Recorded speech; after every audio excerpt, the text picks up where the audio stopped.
প্রিয় দর্শক, আসসালামু আলাইকুম ওয়া রাহমাতুল্লাহ। এই যে দেখেন, আমাদের এটা হলো বোরো ধান। এই বিলটাতে প্রায় 150-200 বিঘা জমির মতো আছে, যেটাতে প্রায় পুরোটা অংশ দেখা যায় যে বোরো ধান এরকম হয়েছে। এটা আসলে আমাদের ব্রহ্মপুত্র নদ, এই যে পাশেই ব্রহ্মপুত্র নদ, এই পাশে হলো ইন্ডিয়া।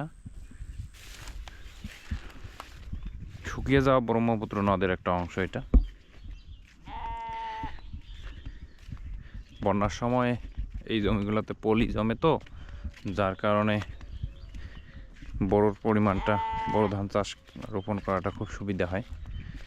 এই জমিগুলোতে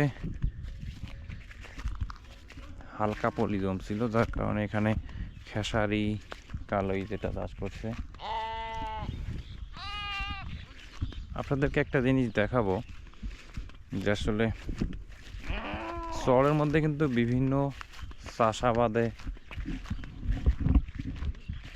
ভরপুর বলা যায়। এই দেখেন, এখানে পেঁয়াজ একটা জমিতে চাষাবাদ করছে, মোটামুটি ভালোই পেঁয়াজ হয়েছে, যদিও বালু জায়গা। পেঁয়াজ, তার উপর দিছে আবার কালো জিরা।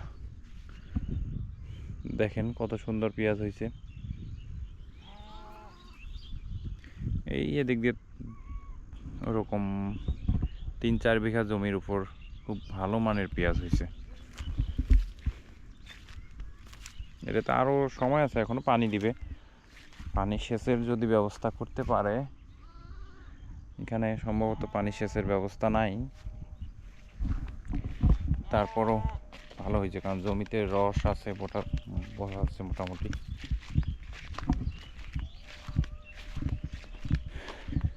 এই যে এখানে কালো জিরা, পেঁয়াজ, এই যে পাশে আপনার এই জমিগুলোতে বড় আছে, তারপরে ওপাশে আছে গুজি তিল আছে, তারপরে এই যে ওইটাতেও আবার খেসারি কালাই, জাউন আছে, তিসি আছে আর কি।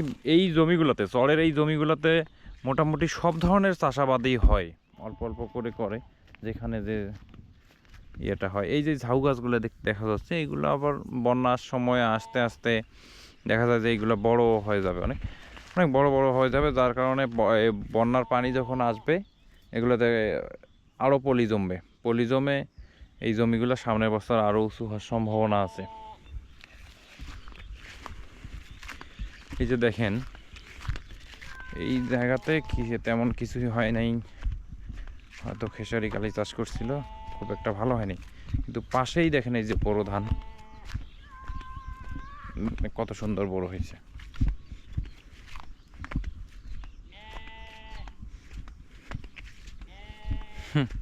দেখেন কত সুন্দর বড় ধান। এগুলোতে কিন্তু কোনো পানি সেচের ব্যবস্থা করা লাগে না, ওইভাবে সারও দেয়া লাগে না। এই ধানগুলো প্রাকৃতিকভাবেই বলা চলে হয়, শুধু রোপণ করছে, রোপণ করতে যাকে একটু কষ্ট, ওইটুকুই, আর কেটে নিয়ে যাওয়া লাগবে।